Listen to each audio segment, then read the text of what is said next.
Since Disney's acquisition of Marvel in 2009 and Lucasfilms in 2012, many Day One fans can attest that Disney's adaptations of both Star Wars and the Marvel Universe has been nothing short of disrespectful to the core fan base. As Disney purports as a company that prides itself on inclusion, bombarding its projects with the champion of strong women lead roles, all ethnicities and sexual orientations, some say even at the expense of profits, but one group Disney still seems to have a troubled relationship with, much like most of Hollywood, in my opinion, is black men. Let's talk about it.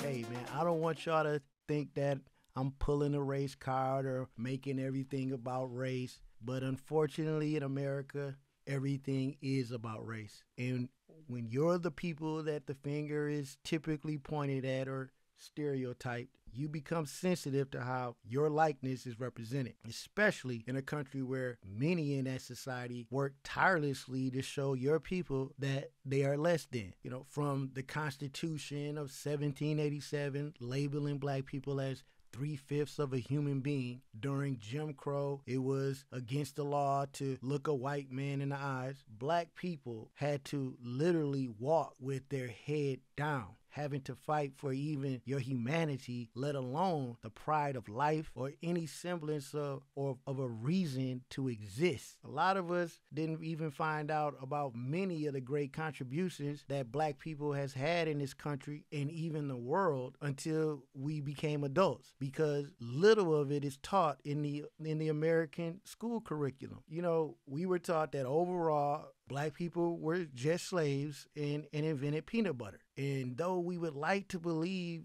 that this is not done purposely, you know, we can't be naive and believe this isn't done by design, because the chains are on the mind now, not just the body. You know, our names were stripped from us, our culture, our language, and any time, if possible, our dignity as well. So yes, we have to be very skeptical of how we're displayed, especially when you're at the mercy of the same race who have shown the bias towards you. So when you have to go to them to do anything worthwhile, and they'll decide what will be financed or what won't be, and then surprise, surprise, we look and see most of what's out there represents us in the worst light. And like they say, life imitates art and art imitates life. You know, and our people, we haven't even been able to get a foundation in this country. So, you know, we don't have the luxury for our art to overly represent dysfunction. But honestly, over the last 3 or 4 years, black men in general have been grossly underrepresented in television and film anyway, almost outcasted in Hollywood from what I'm seeing, let alone represented in a negative or positive light. That's why I feel, we really have to come together as black men and step up, and start to take control of our image. Stop selling out for the dollar. And in order to do that, we're going to have to start coming together, putting our own dollars together and start creating our own stories and doing our own projects. That's what Dominion is about. That's the next level of what's going to happen. But right now, let's look at what's going on out there in the film and television, industry. And this is all of Hollywood. Over the past 3 or 4 years, I mean, I don't know if it's just me, but you'll be hard pressed to find any strong black male lead roles, unless it's Denzel Washington, Kevin Hart, the usual suspects, Samuel L., maybe old man Morgan Freeman. It's got to be some famous black actor getting the roles where, I can scroll on Netflix or Roku and through, any television network and find 100 movies and shows, new stuff with unknown young white male lead roles. Hollywood was trying to sell the idea that black movies and TV shows was not marketable outside of the U.S. And I don't believe that. Black Panther was one of the highest grossing films in history. Netflix finally did an action movie with a fairly unknown young black male lead role, who wasn't a gangster or a drug dealer. The movie was called Rebel Ridge. That show went number one for weeks. I heard that guy got a role in an upcoming Green Lantern series that's coming out on HBO. So yeah, we need to see more, and we're going to see more, right? The black male actors have got to get roles. Trying to pigeonhole black male actors as if it can only be one black male actor per movie or quarterly season or one male lead role released at a time, one black male lead role at a time, or if two heterosexual black males is in one movie, that's too many. You know what I'm saying? That is racial bias. If there can be 100 young white male lead roles out at one time, there can be 100 young black male lead roles out at one time. That is equality. That is a post-racial society. But we've yet to reach that era right now. Right now they're still sending a subconscious message. Everything is open for them. The world is their oyster. But black men in television is scarce, and we gotta fight for whatever roles we get. Unless you're the comic relief, because we all know black men can't be taken seriously. You know what I'm saying? So maybe we could get old man Morgan Freeman. We like Morgan Freeman. The rest of them, we don't need the rest of them. And that's Hollywood.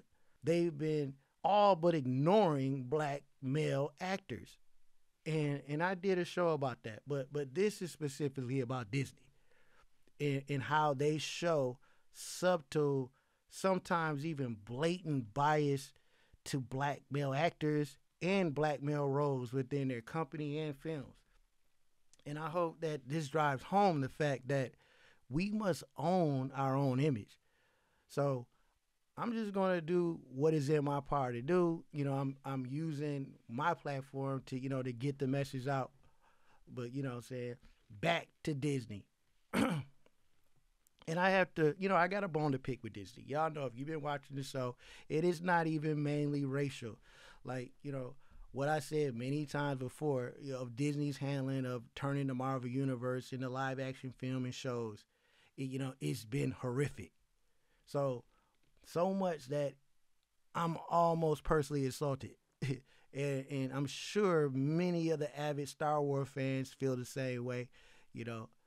I like Star Wars. I loved the movies. I wasn't a deep fan, but I watched the movies and the shows.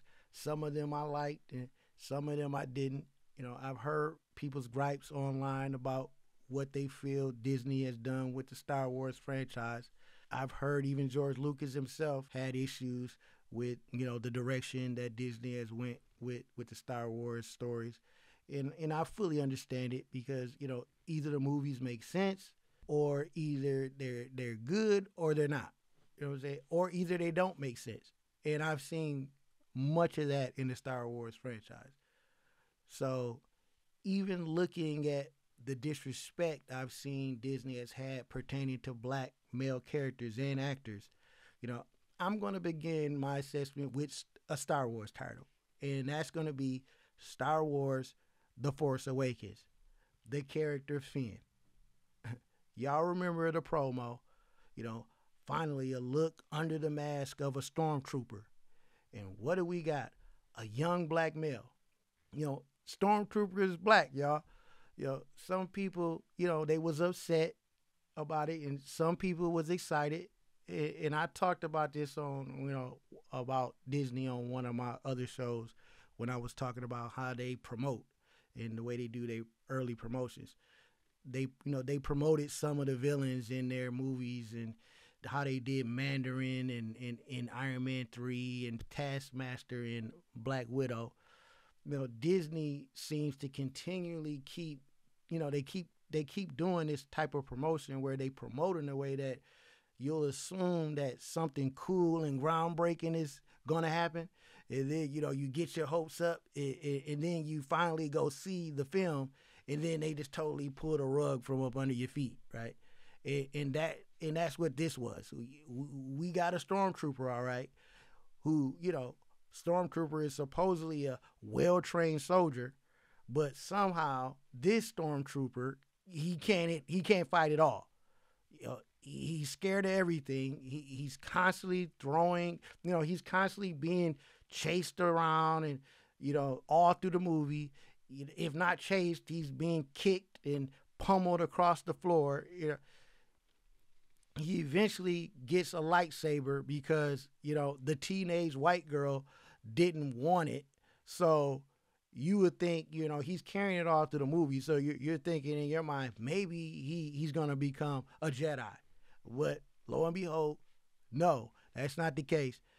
That's not what happens. He tries to use the lightsaber eventually in a battle. Come get it.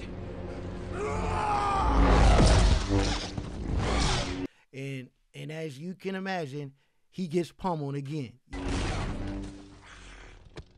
He sucks so bad at it that the white girl has to take pity on him, and finally, because she has to save his life, she'll now accept the lightsaber. And her, she who hasn't been trained at all either, somehow she kicks right in instantly. She's a natural, defeats the bad guy who just sliced him down like a hot knife through butter. You know what I'm saying? So hey, those that were upset that the stormtrooper was black, no need to worry. He turns out to be just an awkward, clumsy kid who's a coward. And no, he won't become a Jedi, even though he's carrying a lightsaber around. He's just holding it for the white girl. So she can come and save his yellow-black behind. And that's the gist of it. What an inspiring character. Well, I know some of y'all are thinking, oh, you're reaching, that's just a small thing. But what you put in your eyes, it does send subconscious messaging to your brain. And what does a character like this say unconsciously? Luckily, I came across this YouTube short, and I'll let him tell you his thoughts on the character.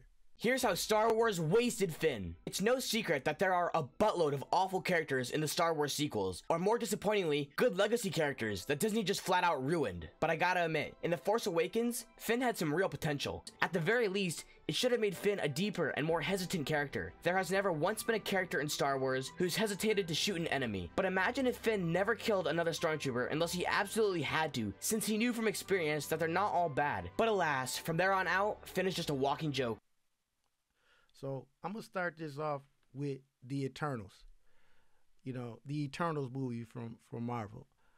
I'm going to tell the truth. I wasn't a big Eternals fan. I never collected an Eternal comic book, but I did see the movie. The movie itself was all right. It was like a standard Disney superhero filler movie, like Shang-Chi or something. It's like a movie that just, they just produced to pass some time, I guess. But the Eternals get they got like 10 different people on the team. And it's a multitude of different races. It's an Asian guy, a white person. They changed a few of the characters that apparently they were males before. They changed like 2 of them. They changed them to females. But we're talking about the black male character, the one black male character. His name was Phastos. Like I said, I didn't collect the comic book, but I'm willing to bet that in the comic book, he wasn't a gay android. Yeah, you heard me right. First of all, he's not even human. He's an android robot who is also a gay husband with a family. This is just maniacal, man. They love to make black male characters play these roles. They barely have any black male roles in the movie in the first place. They barely have black men, any masculine black men. But when they need a gay character, let's just fill it in with a black man. And so, you doing like you doing us all a favor because, you killed two birds with one stone. You can say, oh, we got diversity here. We got homosexuals and we got black men represented. It's just ridiculous. And it's not just Disney. Much of Hollywood does this. But, we specifically talk about Disney right now. Another issue I've been having with Disney is how they switch black male actors in and out. Like it don't matter who's playing the character, as long as they're black.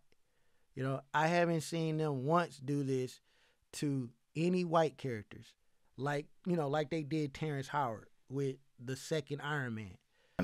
Oh my goodness, I was doing Iron Man. Yeah. Out of nowhere, that gets taken away. We did a 3-picture deal with Marvel, a 3-picture deal, $4.5 million for the first one, $7.5 to $8 million for the second one, $12 million for the third. We signed it.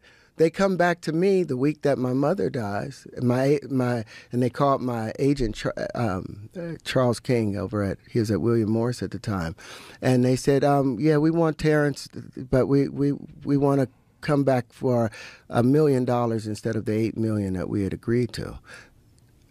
And my agent had an emotional reaction to a business decision, and he said, F you, and hung up the phone. Well, immediately they go to Don Cheadle. Oh. But instead of just doing that, they had to spin, he was terrible on set and all of these things, and went through all this stuff. And I'm calling Robert Downey Jr. Terrance Howard was playing War Machine in the Avengers franchise. Apparently, he had a 3-movie contract where he started off at $4.5 million for the first movie, and then he was supposed to go up to $8 million on the second movie, and then $12 million on the third. So he helped Robert Downey Jr. get the role in Iron Man. And once Iron Man was successful, Robert Downey Jr. wanted more money. Apparently, he told him, y'all ain't got it, you better go find it. So the fact of the matter is, look at Terrance Howard. We don't need his character. Get it from him. So they came back and told Terrance, instead of paying him $8 million on the second movie, they wanted to pay him $1 million. And this is another issue with Hollywood as well. They don't like paying black actors and actresses. They get paid far less than white actors and actresses, and they get less roles. So, Disney, they do it all the time.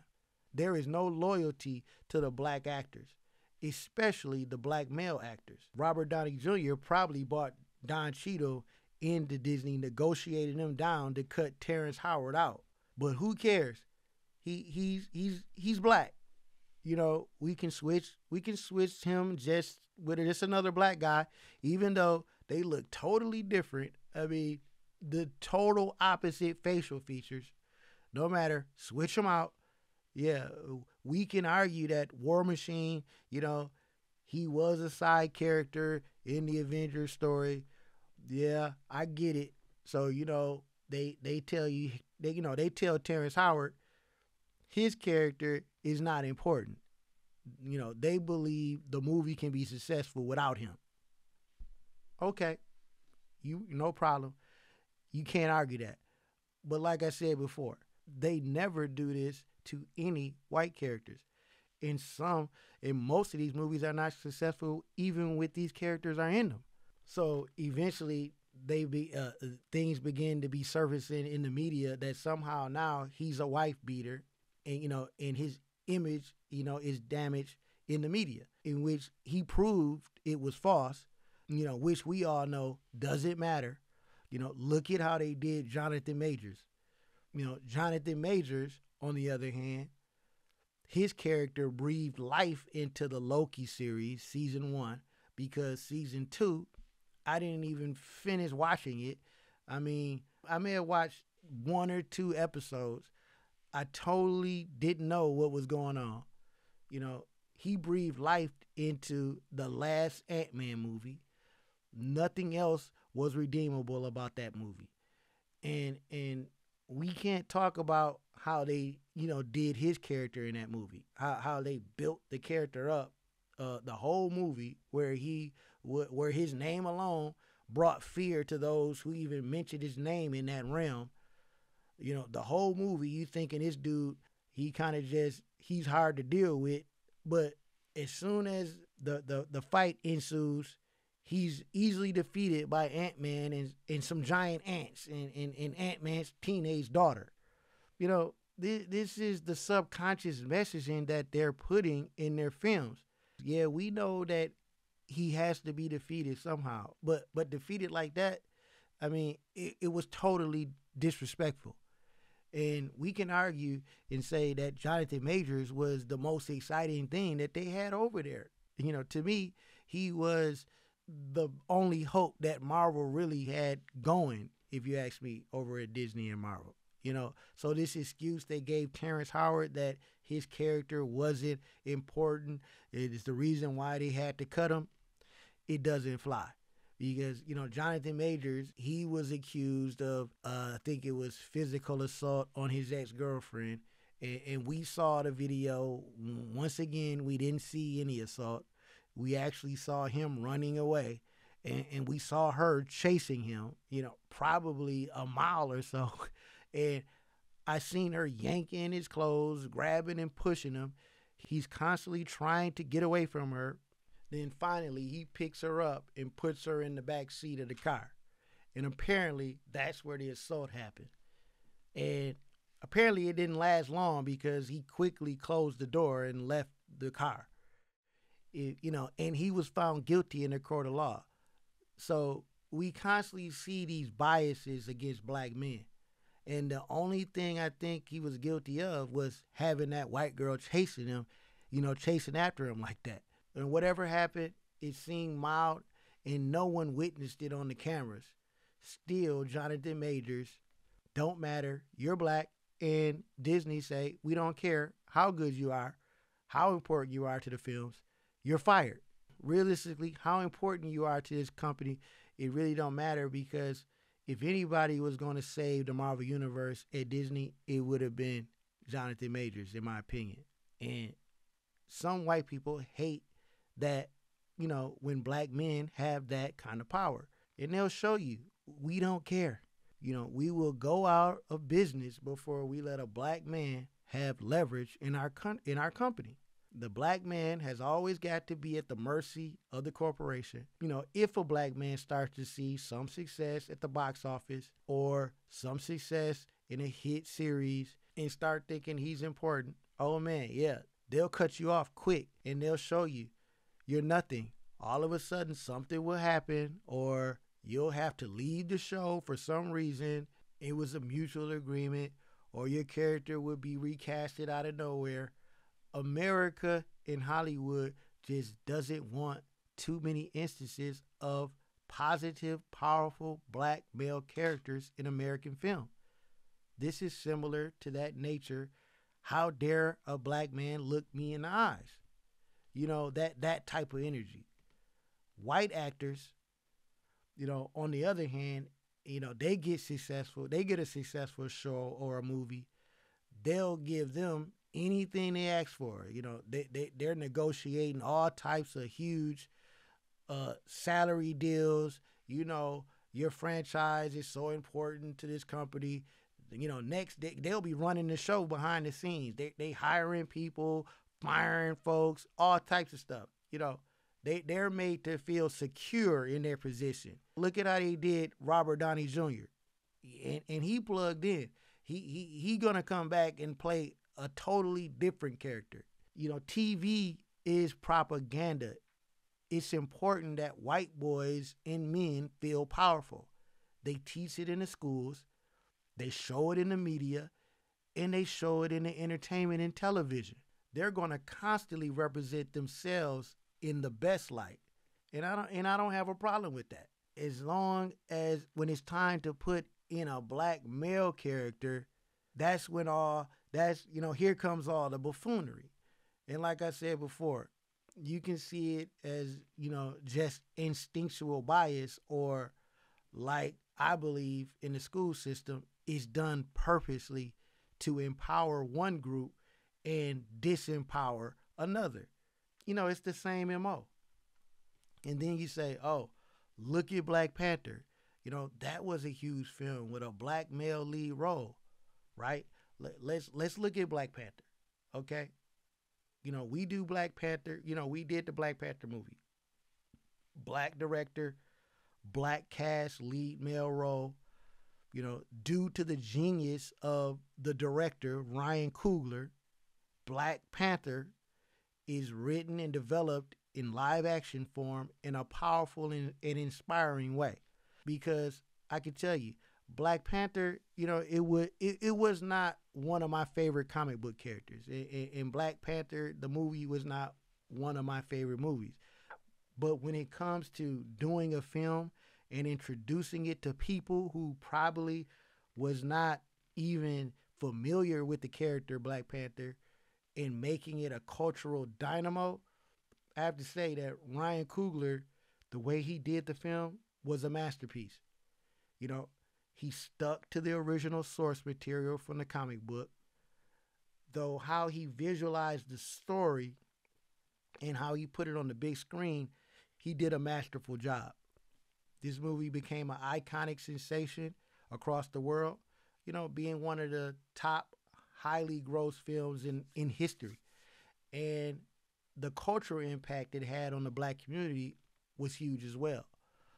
So now we have a problem here, because not alone do we have a strong lead who's bigger than Iron Man, bigger than Thor, bigger than Captain America, at the same time making Chad Boseman a huge star, also exposing the genius of the black director Ryan Coogler, who is able to create a cultural iconic film that also translated in the box office. So, we got a hit. Unfortunately, we all know Chad Boseman passed away. So what does Marvel, aka Disney, choose to do with the film? They decide to do one final movie and turn the character into a woman, claiming they're not going to ever recast Black Panther out of respect for Chad Boseman. Oh, really? You respect Chad Boseman that much, huh? Yeah, that you're going to stop producing a hit franchise that made billions of dollars globally because you got so much respect for Chad Boseman. That's a lot of respect. I guess when all these other characters have been recasted all through time, that that was disrespect to the actor, right? Batman has been recasted dozens of times. Superman has been recasted. I mean, heroes are always recasted, but the black male character, they find some reason why they're not going to make the film any longer. Doesn't make any sense. The only sense I can make of it is that Disney was not planning on Black Panther having the level of cultural effect that it had.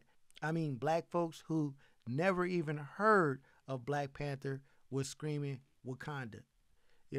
It was simply too inspirational to the black community and putting too much power and focus on the talents of the young black male director, Ryan Coogler. So yeah, we could cut it. Just think about it. If Disney chose to recast Black Panther with another black male actor and Ryan Coogler continued to be successful with this franchise, then that will begin to shine a light on him in the midst of all the other failures that they were continually having. And that's too much power for black men to have at Disney or in Hollywood, apparently.